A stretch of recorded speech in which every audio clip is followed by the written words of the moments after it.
Welcome to the Invested Teacher Podcast with Cal Pierce, Matt Bigley, and John Orr. Get ready to be taught as we share our successes and our failures encountered during our real-life lessons, learning how to build generational wealth from the ground up. Welcome, invested students, to another episode of the Invested Teacher Podcast. Welcome, everybody. Welcome. We are excited to, again, as always. I think we always say that, guys. We're excited to bring you a new episode. Hey, and you know what? Another great topic for sure. But just to give everyone a heads up, we are recording this super early in the morning, and we're all kind of like somewhat groggy or somewhat, some of us, like Kyle, he's like still groggy a little bit. He's like, but he's going to be on his A game for you, because that's why this is what we do. We want to bring you lessons that you can apply to your life and your investing life and building your wealth. So today we're talking all about why we need a coach and where our coaches in our lives come from and what they do to help us, and why we need coaches for certain aspects of our life, like our investing life, like our wealth building life. It's possible that we may think that we don't need a coach to be there beside us, why we might think we need to go this alone. So we're gonna kind of go down this pathway and talk about coaching in general, and why we need one. And we're gonna share some stories about coaches that we have, coaches that we pay for, coaches that have been in our lives, that have taken us from one level to the next. And that's what we hope for you to gain out of this episode is that by you knowing and realizing you need a coach in certain aspects of your life, that you're going to take from wherever you are on that platform, and then you're going to raise that platform just because you have someone to talk to about it. I love it. And this topic came up in a discussion, actually, John. You failed to mention one of the reasons we're groggy today is because you and I both flew in from Atlanta last night into Detroit Metro Airport. We did a couple keynote speeches at a math conference. Now, some of you are thinking, wait a second. Okay, I know these are the invested teachers. However, what the heck are you guys doing speaking at a math conference? And, both you and I have been essentially coaching and mentoring teachers and districts all across North America and beyond in helping them to raise the bar on their math programs. And, the whole thought there, some people might be wondering, do you really need a coach? And maybe only certain people need coaches or certain industries need coaches. And, the reality is in education, a coach, math coach, an instructional coach. Matt was an instructional coach when he was teaching for part of his career.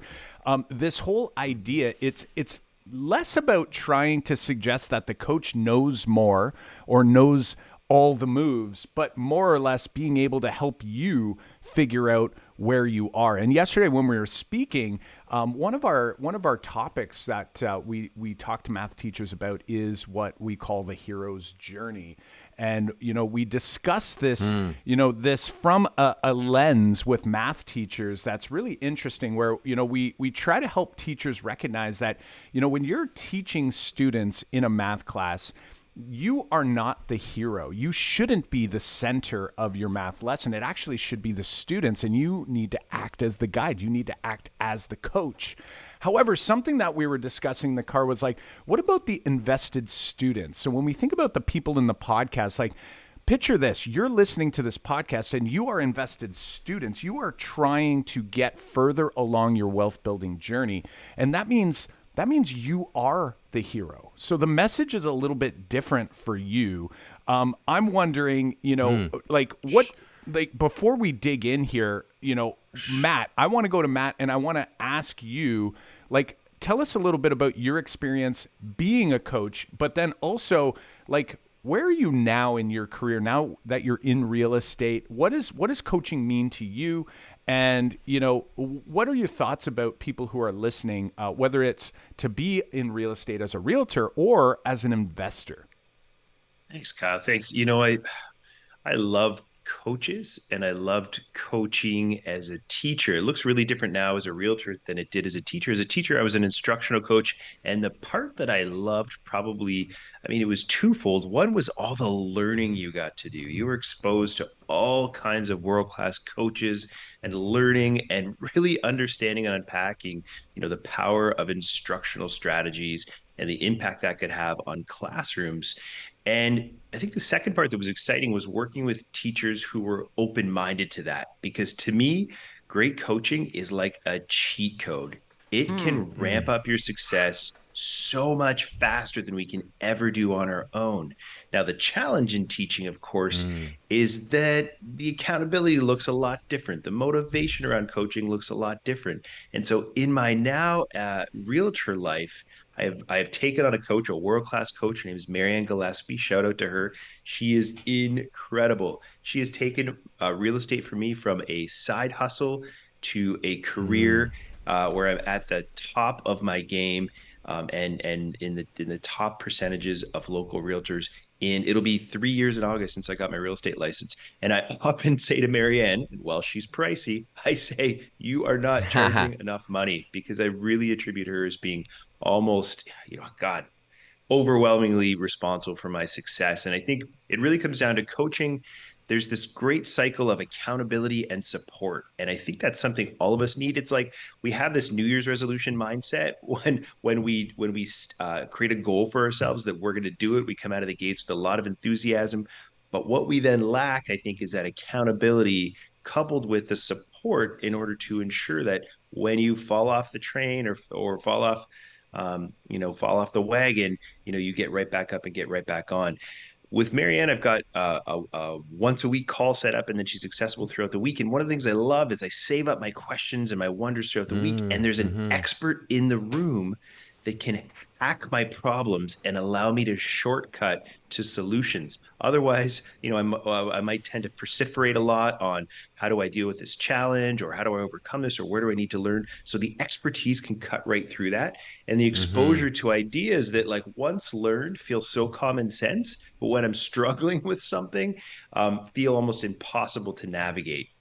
At this point in time, we've just gone through the second quarter of the fiscal year. And so now we're doing some reflecting on the first half of the year, some goal setting. So I love coaching for that. It really makes you reflect deliberately on, your prior performance, and then set goals and reset your goals moving forward. So that's been a big part as well. And then I think as a teacher, and I think teachers really love to learn. As I said, I loved learning as an instructional coach. Coaching helps you go from learning to action, because I could read books about real estate and about investing all day long. And this is something we see a ton of in the investing world. We have friends, acquaintances who have for years said they want to start investing, but they're still very much stuck in the learning, and they can't move beyond to the actual action. So coaching is a huge, huge part of helping you move from that learning. Hormozy calls it mental masturbation. Like, you just want to learn.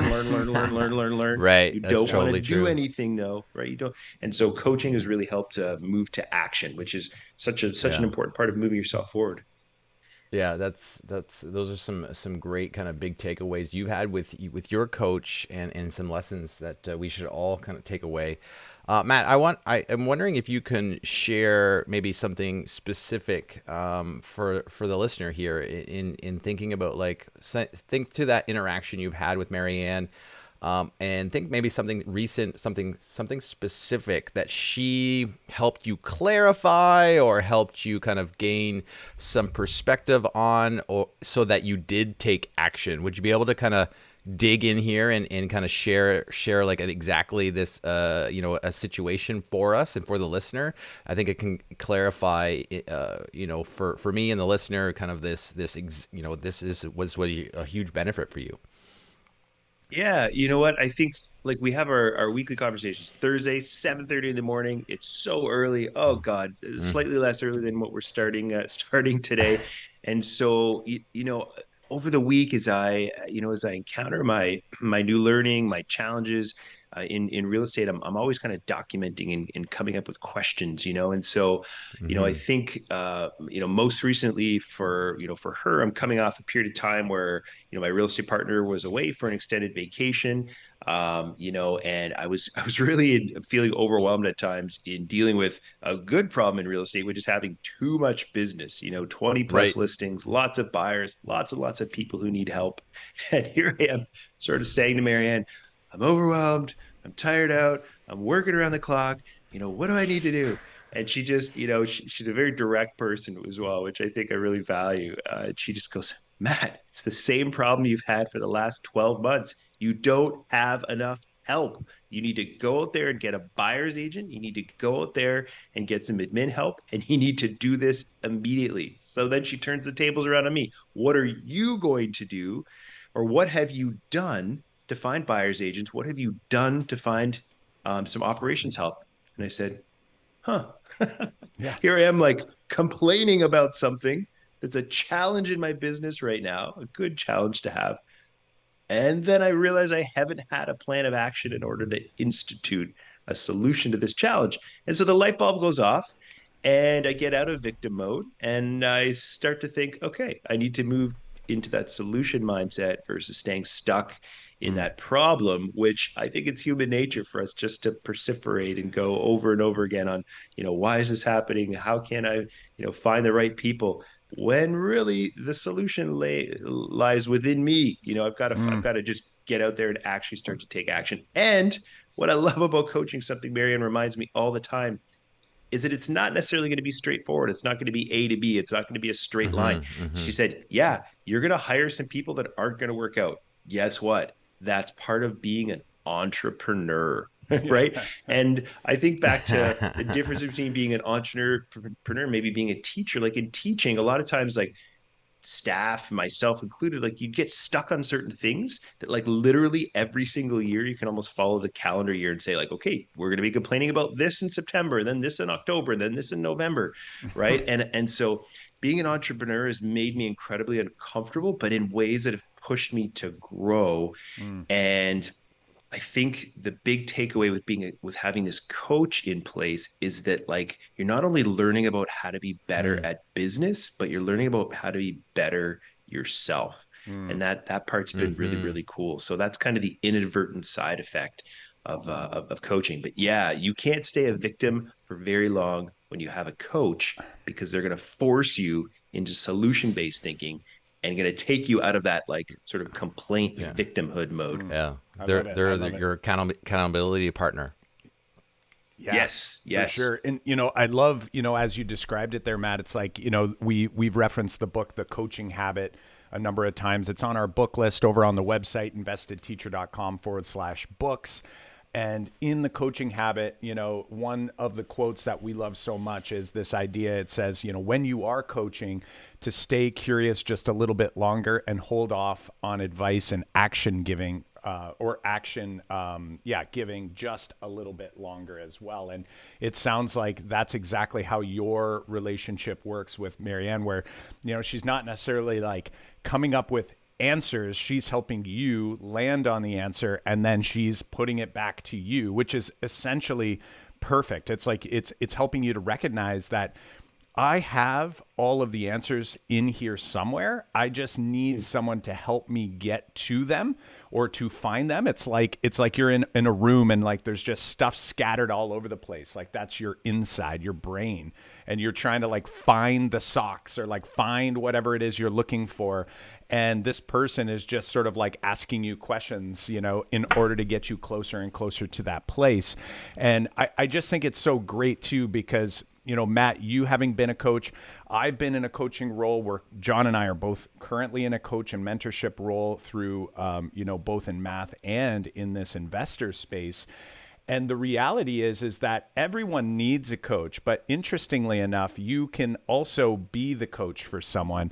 It just depends what that thing is. So, Matt, while you were coaching in the classroom and helping other teachers with their instruction, helping them land on some best practices through your questioning, you're now over here and you're being coached in this other aspect. Meanwhile, you're also a coach in the real estate space, helping others to buy homes. So even though it's still real estate, it's like, wait a second, I thought you were getting coached in real estate. Well, you are, but you're getting coached in terms of building your business, being an entrepreneur, entering this world, which, was new when you entered it. And now you're still with your coach because you see there's still so much value. And, I think something that's really important for those who are listening is that, maybe Marianne may not be your coach for life. Like there may be a point where both of you sort of come to this place where she goes, you know what, Matt, I think you're ready for a different coach, because now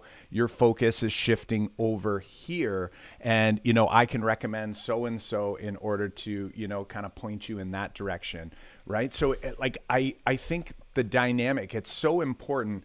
And you can also look at our relationship, the three of us, as a coaching, a coaching mentor mentee sort of relationship through, some might call this like a mastermind, right? Like we've all partnered up, not because like Matt has all the answers over there and John has all the answers over there for these other things. It's like we are working through it together. And the thing I love most about the partnership that we have is that we are oftentimes acting in both roles, sometimes in the same conversation, right? So like when I'm stuck on something, Matt, you're asking me interesting or important questions to help me dig through that. When you're contemplating something, John, I'm trying to help you, sort of land on those things. So, some of you might be listening and maybe you have that, immediate circle, like maybe you already have coaching support and you didn't realize that that's what's actually happening or that's what's actually taking place. So like pause for a moment and think about that. Do you have access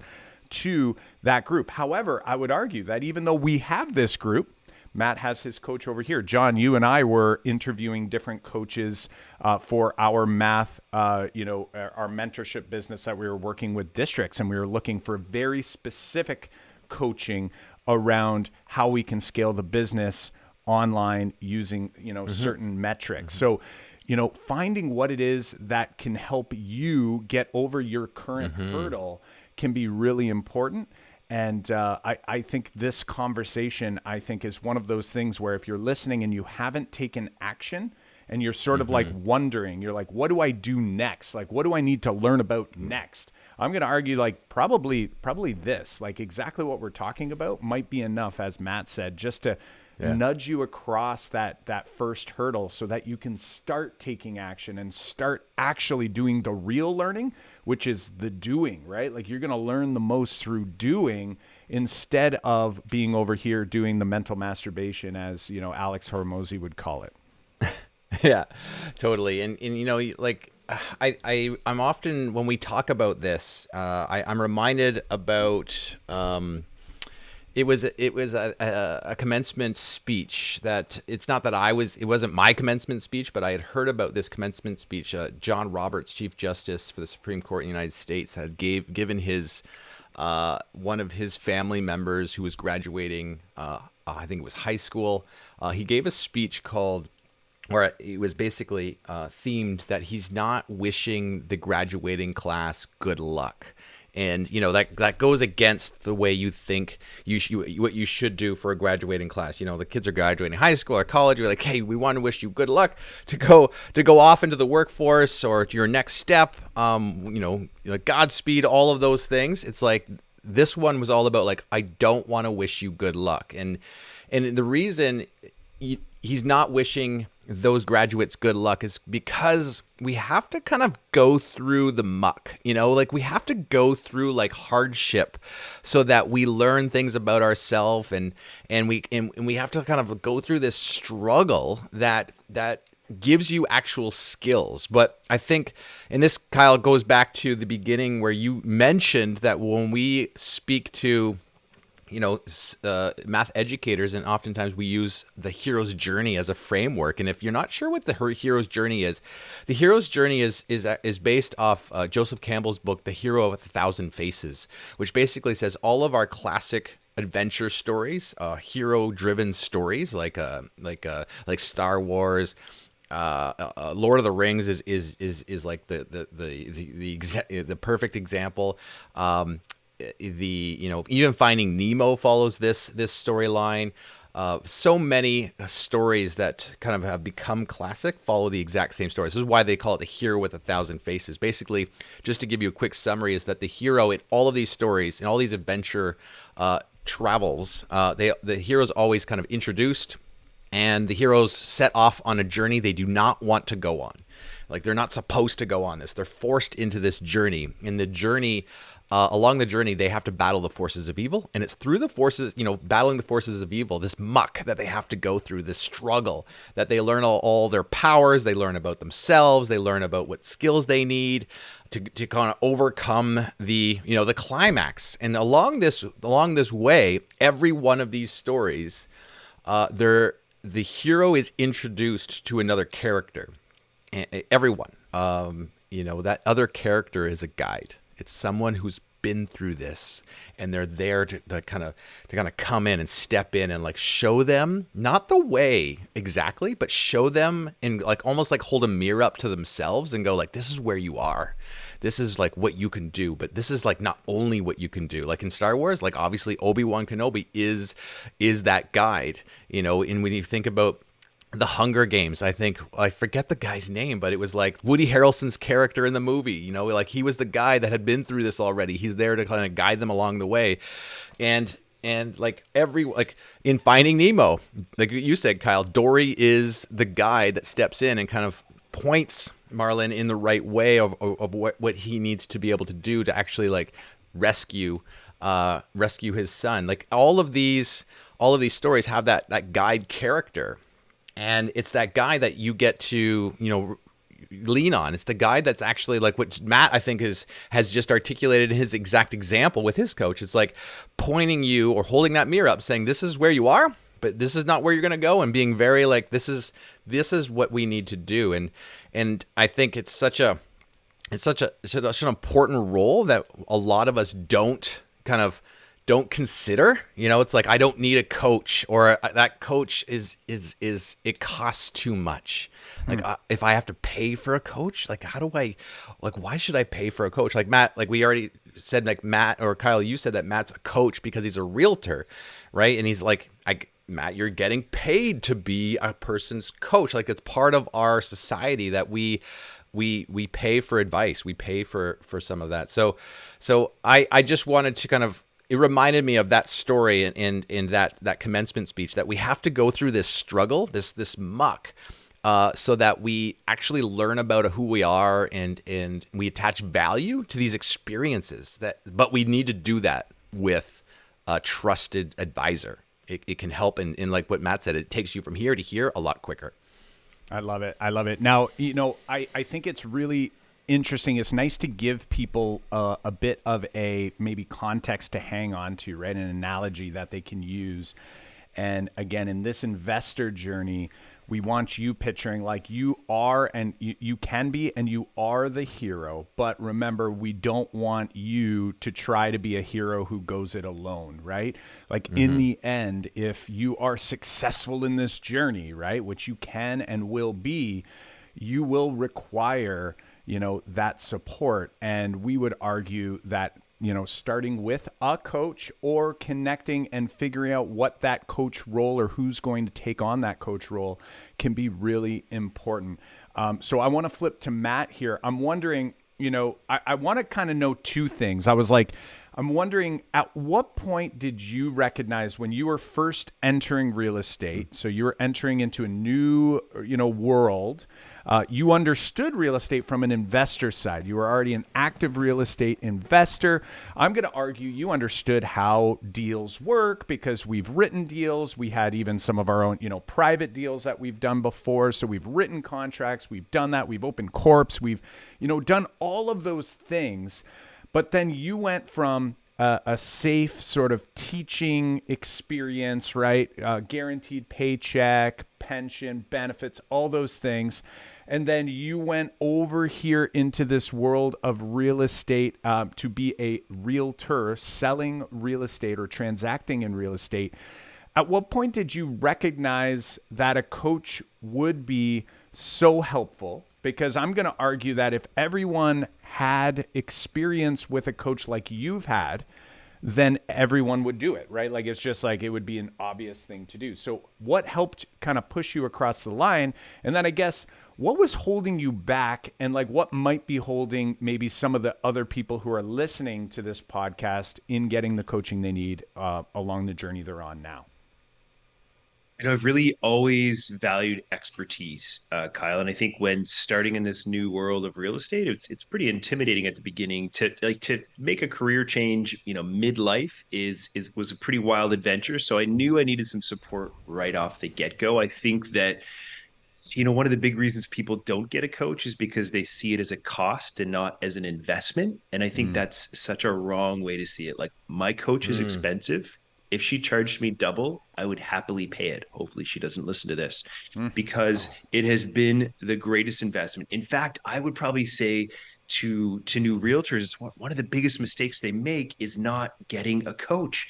And teachers are like this too. Like, teachers, I think, are very comfort seeking people, in that, we want to get the contract, and then we want to teach in our subject area. Then we want to get our classroom. Then we want to teach the same thing year after year. And that's just human nature. And I think realtors are the same way. So when I talk to newer realtors and they say, like, I don't really want to be told how to do something, or I really want to just focus on my website and my logo. Well, I learned from a team I joined right away. They talked so much about this world-class, amazing coach they had. I was able to kind of test drive her a little bit by accessing some of her content. And that's what I'd advise to anyone when trying to pick a coach. Try them on like a nice pair of pants, interview them, access their free content, and speak to others in that area. And so by doing that, I was able to recognize right away. And this has really, I think, been the key to my success as a realtor, is just embracing that. Now, I started in a group coaching program, so lower cost and lower commitment. And then from the group coaching, I then went into the one-on-one coaching. It was like when I heard once upon a time that Tiger Woods, who at the time was the best golfer in the world, that he had a swing coach. I was like, whoa, whoa, whoa, wait a second. The best golfer in the world has a coach. Right. Well, why the hell don't I have a coach? Olympic athletes, they have coaches. So why don't I have a coach? And so I think it was going from that sort of comfort seeking, teacher mindset that I had. I was pretty comfortable in my role, to embracing this exciting but ultimately kind of freaky world as well, and knowing that I needed somebody who was an absolute expert to be able to guide me through that. And I think some of our conversation today has talked actually about maybe what a partner coach looks like. To me, I wanted someone who was the absolute best in the industry right from the get-go, so that if I was going to try, I had a 2-year runway to figure out if real estate was going to be a career or if it was just going to be a hobby or side hustle. So I wanted to shortcut that runway as quickly as possible to really help me make that decision. I had a 2-year leave of absence to play with there. And so I was on the clock right from the beginning. So there was certainly a sense of urgency for me, most definitely. And I think that the other thing that we get ourselves into is this New Year's Eve resolution mindset. It's almost like an irrational confidence that we can do this on our own. It's the reason why gyms fill up in January, right? And then in February, Yeah. they're ghost towns. So, I think that it was a matter of like kind of swallowing your own ego. And again, we talk about Hormozy so much, but he talks about how having an ego is completely useless and no matter what you do. And so I think this was like also a little bit of humble pie in saying like, all right, I'm a successful teacher. I'm a successful real estate investor. I'm trying something new on. And I have to be able to recognize that despite people saying you're going to be really good at this, you need some help to actually realize your potential. Right. And that's what I think, a coach can catalyze. Like, we've all got massive potential, and we see this in students all the time. I used to say to kids, like, there's a point at which potential is past tense if you don't catalyze that potential into actual reality. And so I think, rather than having like, you guys are great partners, and yes, we kind of coach one another through challenges and offer different perspectives. In this case, I wanted top of the league, best in the world, because I knew if I was going to be my best version of myself, I didn't just need a supporter. I needed someone who actually wasn't going to necessarily be my friend. Someone that like, there's times I get off my coaching calls with Marianne and I'm like upset, not offended, but I'm just like, oh God, she really gave it to me this morning Yeah. because And I paid I for was, yeah, I was maybe full of BS that morning. I was feeling sorry for myself, or like there was a challenge that I wasn't thinking about in the right way. So like, I'll rehash or reflect with my wife afterwards, and I just noticed myself sort of like unlocking what she said to me and realizing as the day goes on, like why that was such a brilliant piece of advice or corrective suggestion or questioning. And yeah, my world has been just blown up by coaching, and I think we're excited as investment coaches, as guides, as advisors. Real estate to talk about as a sales job, and there's certainly an element of that, but it's really about guiding and Mm-hmm. advising and coaching, to bring people through their path, to help them overcome their reluctance and their hurdles. And we have a couple of close friends who for 5, 6, 7 years have said every time we see them, I really want to start investing, and they haven't been able to move themselves forward. That is in part because they have this irrational self-belief that they can do it on their own. I love it. And you said something that I think is really key and maybe, worth kind of teasing out here just a little bit. And it's this idea that, you mentioned when you came into the, transacting in real estate, becoming a realtor, that people said like, you're going to do great. Right. And it's sort of like, they just sort of blindly say that. And the reality is that it is possible that you would have done great on your own. But here's the crazy part is like, what does great mean to them? What does it mean to you? Like, does great mean like just replacing your teacher salary? Does it mean doubling it? Does it mean tripling? What you did is you're trying to maximize that impact as quickly as possible. Right. And I would argue people listening, there might be someone listening saying, no, I'm determined to do this wealth building thing 100% on my own. And yeah, you will get there, right? I remember a guy named Kyle who did the same thing when I was first getting into real estate as well. It took me about 5 years of digging and learning and doing all of those things before I took my first action.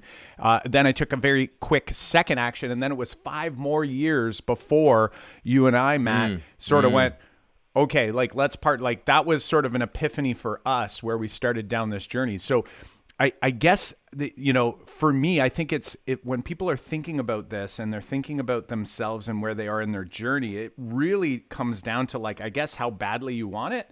And when you want something really badly, you usually want it sooner than later, right? You also want it to be as effective or as, helpful as it could potentially be, rather than, again, like sort of flailing around and figuring it out. So I would argue it's like, yeah, Matt, I know that you would have become a successful realtor, right? But again, like that success can be measured in so many different ways. However, you basically, like you had said earlier, it's like you're like, I'm going to use the cheat code.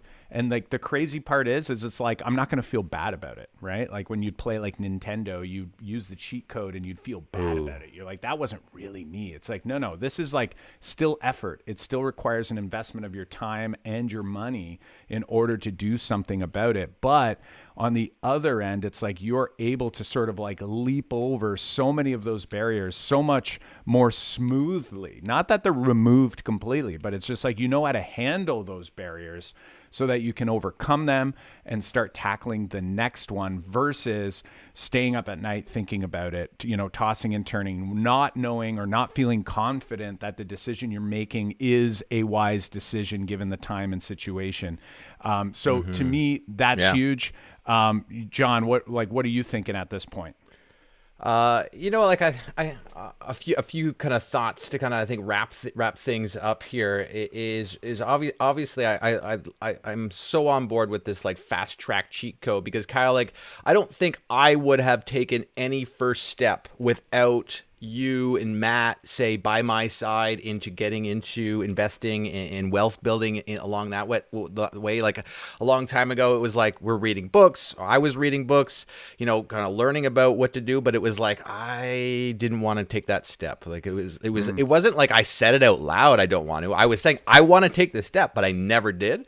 And it wasn't until joining up with you and you guys being like right there with me to go like, I'm going to take that step. And we did it kind of together. Like that was huge for me to be like, build my confidence. Cause I don't think I would have ever done it without say that guide, that coach by my side, you two being my coaches. And I think, I liked how you said it, Matt, it's an investment and you're right. We quote Hormozi a lot. In one of the podcasts I listened to recently from Alex Hormozi is that he said if he could go back in time to his like earlier self, he would spend as much money as he could on building his education level and where the areas that he needed to. It's like he would have spent every dollar back into speeding up his learning process so that it builds and compounds over time. And so that when he got to where he is today, he's like, I already have all of this knowledge.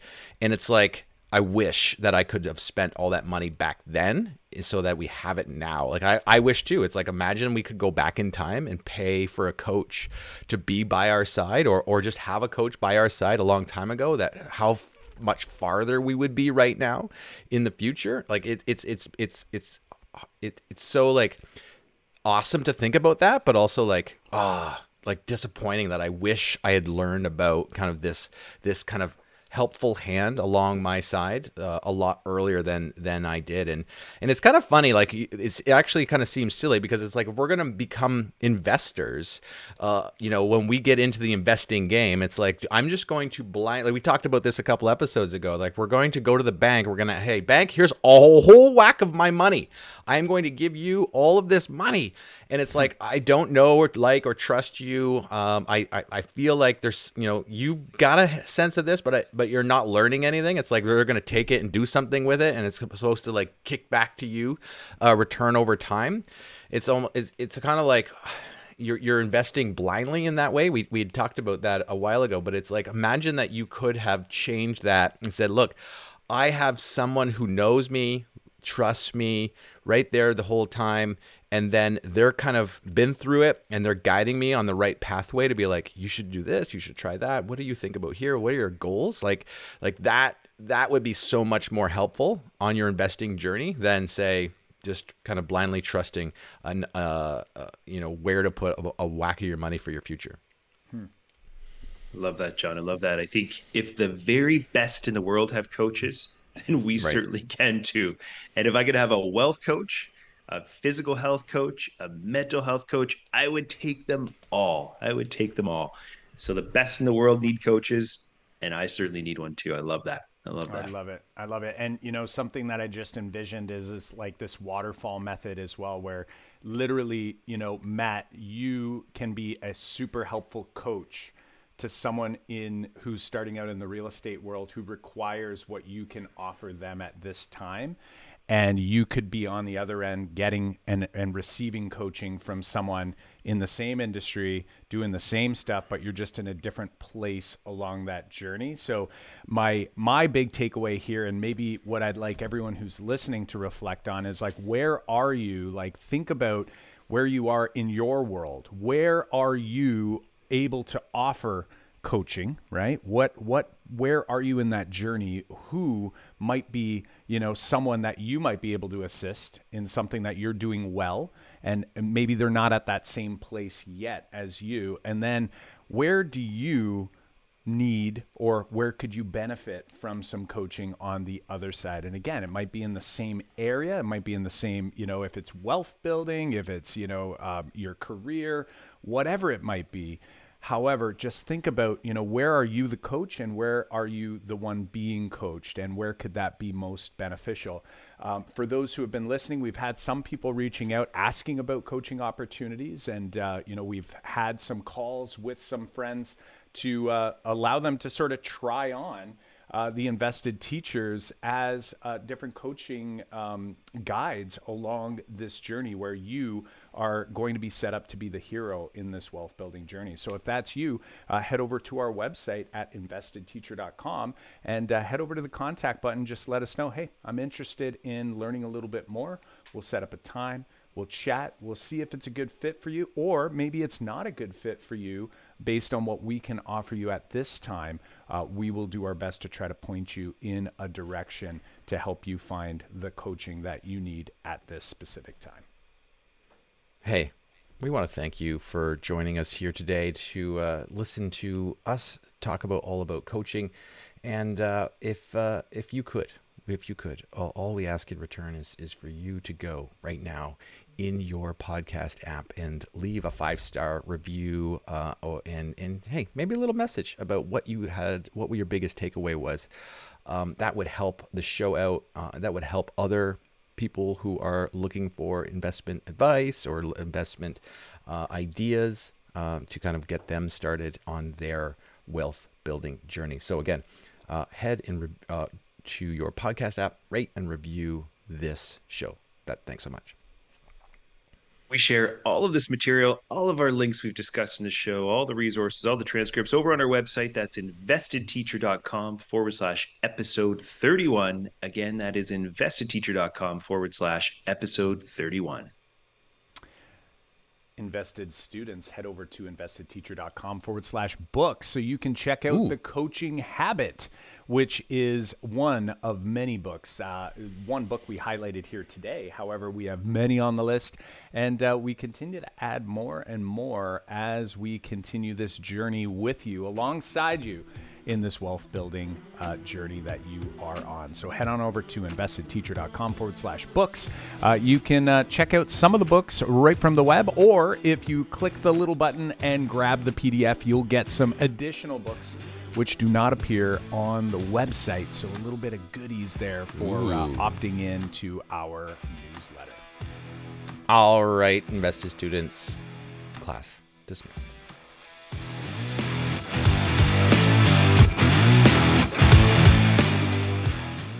This podcast content is for informational purposes only. You should not construe any such information or other material as legal, tax, investment, financial, or other advice.